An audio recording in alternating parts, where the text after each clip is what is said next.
My name's Bill McIntyre, and I'm a toy inventor, and that is still a real job.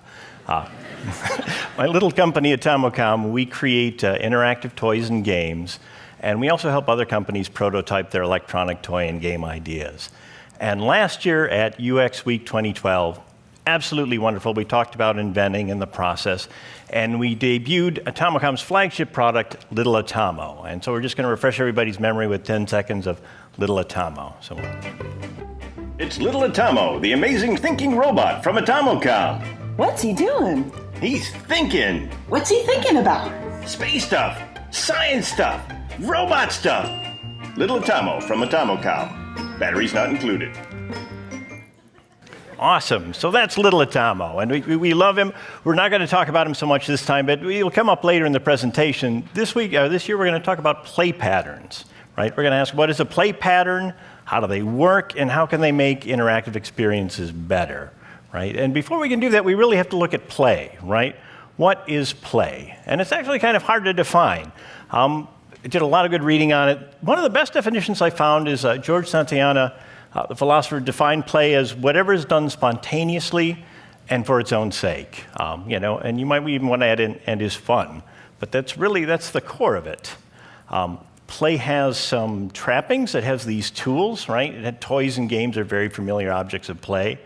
Jesse Schell, who wrote an excellent book I'll refer to a couple of times, The Art of Game Design, spends 20 pages trying to define what is play, what is a game, what is a toy. And he comes down to a toy is an object you play with.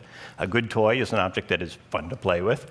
And a game is a problem-solving activity approached with a playful attitude. And we're going to talk about that attitude some more, too, because that becomes very important. All right? So what is play for, right? All animal species, at least mammals, tend to have play and engage in play, primates especially. Play is the work of childhood, right? Master educator Maria Montessori, very focused on play and learning and the tie between the two. Master game developer Ralph Koster said fun is just another word for learning.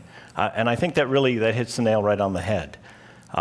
Because play is the work of childhood, you have to think of children almost as scientists, right? Play is their laboratory. Everything is new to them, and play is how they experiment, basically testing things out, what everything does. So when you're a child, because everything's new, this play is how you learn not only how you discover sound and vision and cause and effect and motion, but it's actually how you explore relationships. I've misspelled dynamics, but it's relationship dynamics, very important.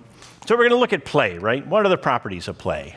Importantly, what makes play different from anything else? What makes it different from work?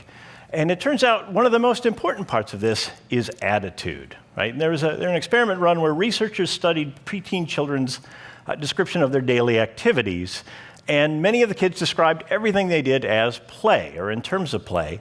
And there was a group of kids who actually described everything they did in terms of work, and even though the activities were essentially identical, right? So attitude's very important. And how do you make that transformation? How do you transform work into play? What's the difference, right? Well, play has these properties, and one of them is very important. It's spontaneous, and it's voluntary, and it's free. And we're going to look at that as in freedom, right?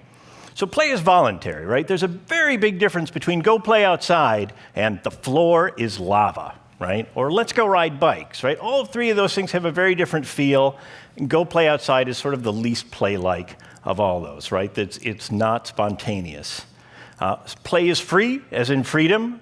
See, when you're playing, you're in control of the experience. You get to choose the play pattern, what you're going to do. You're going to choose the theme, whether it's, Highlander or Star Wars or Under the Sea. And you're going to choose the narrative, right? Forces coming together, coming apart, and we'll talk some more about that. One of the most important aspects of play is it's free from consequence, right? There are no real-life penalties for the way you play, right? If you lose a game of hopscotch, everybody's still going to treat you the same. It's all going to be okay. And that leaves you free to experiment, right? You're actually free to try different strategies. And again, if you go back to looking at the child as a scientist, that freedom to experiment with trying things different ways is critical. On the flip side, play is also free from reward, right? So if you tell somebody, if you win this game, we're going out for ice cream. If you beat that Susie Durkins at baseball, we are getting sundaes. Like, that changes the whole dynamic of play, right? That causes some stakes. It makes you anxious. You're not going to try and experiment with new strategies. You're going to stick to what you know works. So that's a very important aspect too. Play doesn't really have rewards other than its own self, right? So now we're going to look at play patterns. And one of the first people to coin this term was sociologist Mildred Parton. And she wrote a dissertation in 1932 called The Stages of Play. And it was one of the very first formal studies of looking at the way children interact with each other. And she came up with a number of categories, and I've kind of cherry-picked the major ones here. And the first she looked at, sort of the basic level, is solitary play. It's very simple. You're playing with blocks, you're playing with your dolls, and it's just you by yourself, right?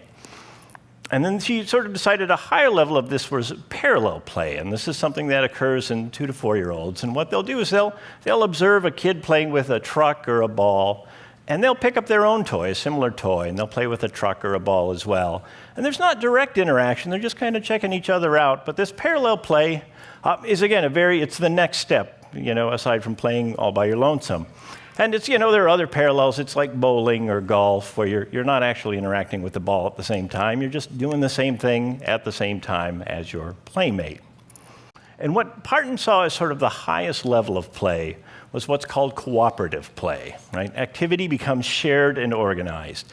And so, like saying, let's all play circus. I'm going to be the ringmaster, and you be the lion tamer, and you check tickets at the box office. And these roles emerge, right? This group dynamic emerges. You all share the narrative. You're all sharing the theme at that point. Group identity can emerge, and all these different aspects basically take place that can only occur with group play. And that's very important. So after Parton, a number of sociologists, toy companies and inventors and researchers and educators started to use this terminology, play pattern. And basically, play pattern is a method of play that's different and separate from the narrative or theme, right? The theme can be spies or saving the galaxy, or where there's a big wedding. The narrative is, of course, what happens, right? The good guys win, the bad guys win. We're all going on a road journey together. But the pattern itself is basically what the play activity really is. And the root of all play is exploratory play, they call it, right? And it's basically infancy to almost age 2, but it's really about discovery. It's how sound works, how motion works, right? You're born, mom turns on the lights, and everything is new. What's that shiny thing? And so it's all about mirrors and mobiles and what they call manipulatives, which are busy boxes. It's about learning cause and effect, right? And that's very important. And the next play pattern that becomes very popular, very important, is transformative play, creative play, right? And that involves painting and drawing and sculpting.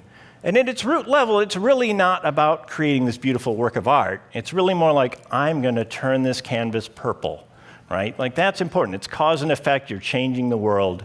You're changing things. Same with that. You're like, I'm going to take this lump of clay and I'm going to squeeze it, and it's just going to squish, right? And that's learning that's very important. And then you sort of work on to the next steps of, I'm going to represent my family. I'm going to draw my house. And then beyond that is you're going to draw things you think of or desire, like that sweet car or the fighter jet I want to be flying, or my new X-Wing. It's that sort of level of play that you build up on. Construction play is a big part of this, right? It's blocks, it's Legos. I mean, you can all the way to Minecraft.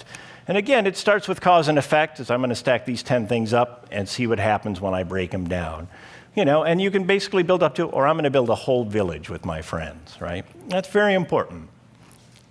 Another very common play pattern that breaks down all sorts of different ways is physical play, right? Movement, you're swinging, you're climbing on the monkey bars, dance, sports, and something the toy companies call skill play. And we'll take a look at what skill play is. It's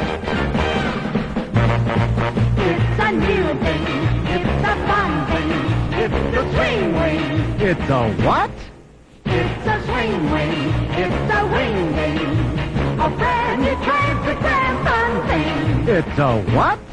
It's a swing wing. A fun thing. And now it's Right. So now it's your favorite store, right? The swing wing. But that's something that calls it's something you're doing for its own sake. It's its own activity. You can become a master of the swing wing, and it really doesn't affect your life in other ways, but you have that knowledge, right? And the next my favorite actually play category, play pattern, is called pretend play. And it's a really, really deep sort of vein you can mine for interactive experience.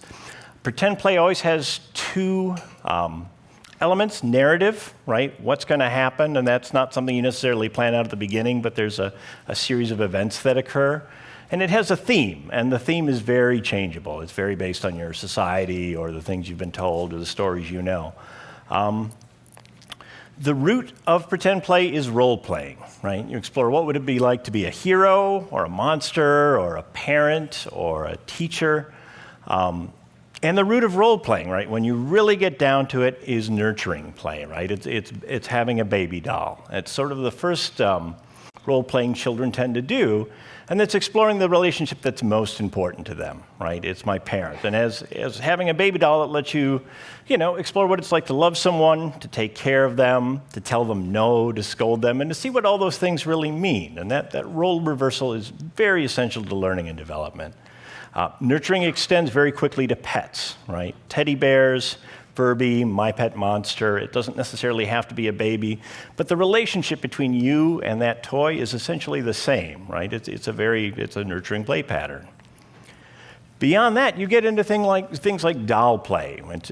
Post G.I. Joe, who coined the term action figure play. And that's one of the highest forms of role play because you play multiple characters at the same time, right? You can be both Batman and Catwoman and explore their motivations and what's going on and the relationship between them.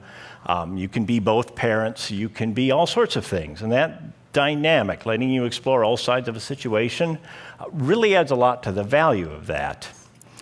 One of the patterns for doll play, something very basic, is people explore social outcomes, right? So it starts with everyday situations.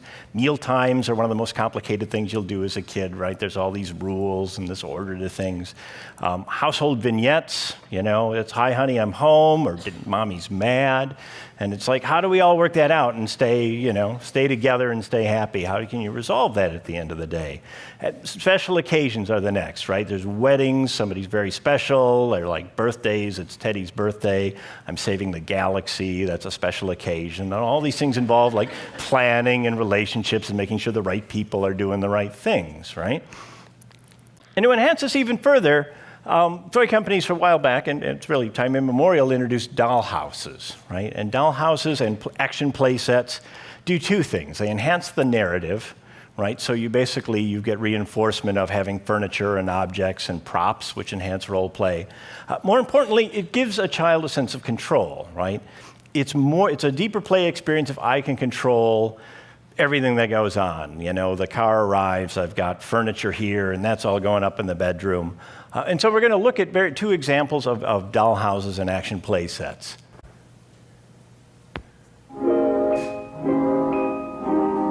What's going on here? A housewarming. Right. Now, Mattel's famous Barbie has a brand new dream house with special furniture that's fun to put together and even a sliding door that really opens. Inside, there's a big new closet with hangers for all the Barbie costumes you buy. Best of all, Barbie's new dream house is lots bigger now. You can actually change the size and shape of the rooms, like this, or lots of other ways. You'll love Barbie's wonderful dream house. It really is a dream. And here's Barbie's fashion shop, the perfect place to have fashion shows with Barbie, Midge, and Skipper. When you're through playing, the fashion shop and Barbie's new dream house both fold up, so you can take them with you wherever you go. You can tell they're Mattel. They're swell. Right? So that's fantastic. You've got a place to let all these dramas unfold. We've got another really good example of the dollhouse action set play set. From all over the neighborhood, Adventure Team members and equipment arrive for the opening of G.I. Joe headquarters. Flash, a radio message from the tower. Adventure Team member caught in quicksand. Get the maps. Here's the location. Get going, Joe, and good luck. Back in the tower, Joe signals, help on the way. We'll help get there in time. Create your own adventures. G.I. Joe Adventure Team headquarters. G.I. Joes and ATVs sold separately. Right? Awesome. So we've seen both of these, right? And we look at these and we say, well, what do these have in common? And there's one element that jumps right out at me, and that's the thing they both have is hangers, right? And they both have a place to store your outfits, a place to keep your gear. And outfits are really important, right? When you're role-playing, when you're pretend playing, your role becomes who you are. You need your props, and those props lead to different narrative outcomes, right? And there's a really great example of this that's no longer made that I'd like to run here. Bold and brave, strong and true, streak of lightning from the blue. Captain Action. Captain Action, so super powerful you can change him into 9 of the mightiest superheroes of all time. Change Captain Action's uniform and face mask and he's Batman, fighting crime with his batarang. He's the mysterious Phantom. He's the Lone Ranger. He's Flash Gordon, and he's Superman flying to the rescue. Get Captain Action, complete with uniform, sword, and ray gun. Then get his 9 other great superhero outfits. They each come with action-ready uniform, face mask, and realistic equipment. Fighting evil, that's his creed. Thundering power, lightning speed. Captain Action. He's ideal. Right? That's ideal. And he's a great toy because not only are you role-playing, but your doll is also role-playing at that point, right? He's exploring all these different social situations that he never necessarily, do as either Batman or the Lone Ranger. You can be both, right?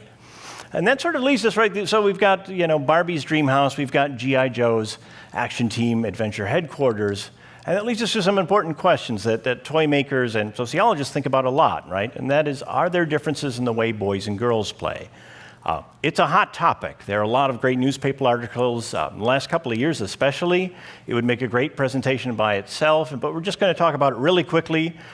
There's a caveat, right? I'm a toy inventor. I'm not a scientist. I'm not a doctor. I'm not even a full-time employee. But it's something I think that needs attention. And that is, what we found is all children draw from the same essential play patterns, right? Not just children, but they've actually done studies on chimpanzees and rhesus monkeys, some at Emory University and some back in the 80s, where all children, even primate or human, tend to play with each of the play patterns. There's some different degree in how much each tend to play with a nurturing pattern versus an action play and a skill play pattern and these things, but they're all very common to all of us. Now, that being said, your narratives and your themes come from the world around you. They come from your parents, they come from your friends, they come from the movies you've seen and the books you've read. And those themes and narratives tend to diverge based on the culture you're in. There's a great book about this, Pink Brain, Blue Brain. Neuroscientist Lise Elliott has a great quote I like. She said, parents reinforce gender-specific play, and that very tiny brain differences tend to get amplified by culture, especially by marketing. And so it's, there are differences, they're really subtle, they're really small. And just the reason I bring that up is, when your creative experiences of any kind, be very, very conscious about limiting gender-based roles, right? Role play is such a big part of childhood and learning itself. It's just really important to be cognizant of that. And as a company, Atomocom is also cognizant of such gender and role-based differences. And so we're introducing our newest product, Miss Atomo, for girls. New from Atomocom, it's Miss Atomo, the amazing thinking robot for girls. She's thinking. Math is easy. Science is for girls. Miss Atomo comes with a fashionable array of shoes and accessories. Shoes? Why does she need shoes? Miss Atomo from Atomocom, batteries not included. Right, there we are, Miss Atomo for girls with fashion shoes and accessories, right? Which brings us to an important question. So how do you we've got all these play patterns we've taken a look at and their experiences within themselves, right? How can you extend that? What can you take away that's important, right? And so in creating this presentation, there's actually a new toy that's come out this week. And the teaser commercial, I haven't played with it. It looks great. The teaser commercial for it touches on a lot of these points. And so I'd just like to tease that very quickly, just because it's an incredible piece of commercial making.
I don't know how it's actually going to be, but it touches on a lot of the points we talked about during the presentation, right? Theme and narrative is very, very strong with this Disney, what's it called, Disney Infinite, right? It promises you can choose your own. You've got that sort of flexibility to like, I'm going to be under the sea, I'm going to be in outer space, I'm going to be in the Magic Kingdom. Theme and narrative, and they're characters you're familiar with. So, the Pirates and Monsters, Inc. and all those guys, their themes and narratives become part of your play pattern, right? Play is free from consequences, right? And that's something inherent in a lot of video games in general, but it really is, nothing bad's going to happen to you if you don't play very well. It's about experimentation, right? So there's this concept of a toy construction set, toy box set. It's being able to build your own play experiences, and that makes it very play-like. That makes it very engaging.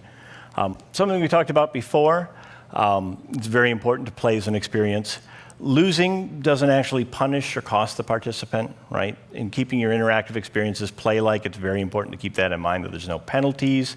And also, there are no inherent rewards other than play itself, right? If you have an experience that offers a cash prize for doing well or excelling or outselling the other salespeople or something, it's work. And that can be engaging, but it's not play-like. And that's a very important point. Players have autonomy, right? So in Disney Infinite, it appears, and I don't know how it really plays out, but, it appears you have the ability to do a vast array of things, and it's under your control, it's at your volition. That makes it play-like, right? It's autonomous, I can control what's going on. Play is, of course, voluntary, right? Spontaneous, if you can do the thing you want at the moment you want, that's sort of the height of being play-like. Multiplayer, right? As Parton suggested, one of the highest forms of engaging play is being able to play together and with other people. And really, to wrap it up, the most important thing about play is it's fun, right? Is if you're designing an experience, testing it with other people, observing their reactions, fun is key. Fun is the heart of play. So thanks, everybody, for giving me your time, and I appreciate it.